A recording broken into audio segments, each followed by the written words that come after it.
Hello, everybody. Welcome to Tuesday. The S&P 500 was down 1.2%.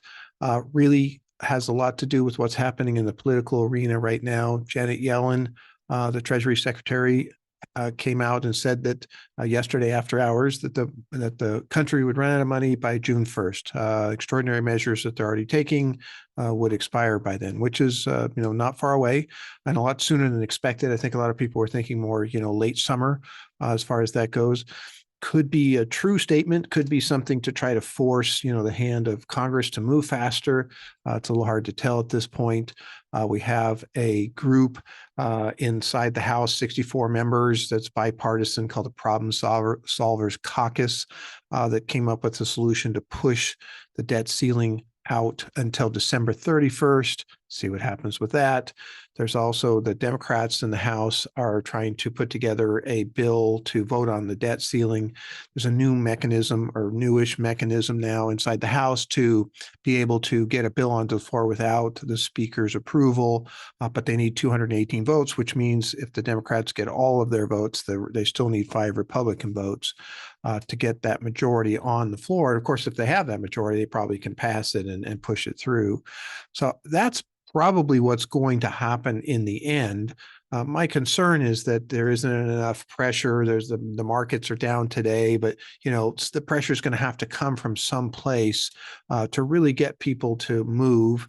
And if there are 5 Republicans out there that are willing to join the Democrats, I think it'll be a lot easier for them to do so when things are a bit more chaotic. And so, unfortunately, that's kind of likely what's going to happen here.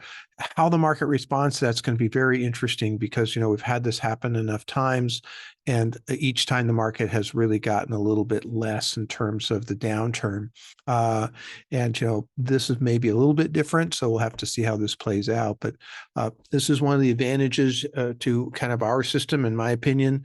Our signals are still green for the stock and fast and slow.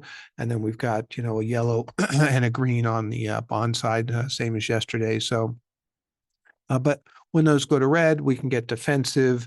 I think in this particular environment, you probably need to think about some ways to get defensive if things fall apart. I wouldn't do it in advance because honestly, things could take off. Tomorrow, we could have a fantastic day if the Federal Reserve comes out and says the right things. We're going to hear tomorrow about whether they're going to raise rates or not, and then we'll hear, from Chairman Powell during the question and answer session. And it could go either way. We've had a lot of those days be very strong up days and could make today look like nothing, on the upside. So, you don't want to overreact and move out too soon. But, as deterioration happens from a possible debt ceiling argument, then maybe, we will find ourselves in a more defensive position. Not yet at this point in time. So anyway, looking forward to seeing what's going to happen tomorrow. Big day tomorrow with the Fed meeting. I'll give you my analysis on kind of what I see happening there. So I'll talk to you then. Thank you very much.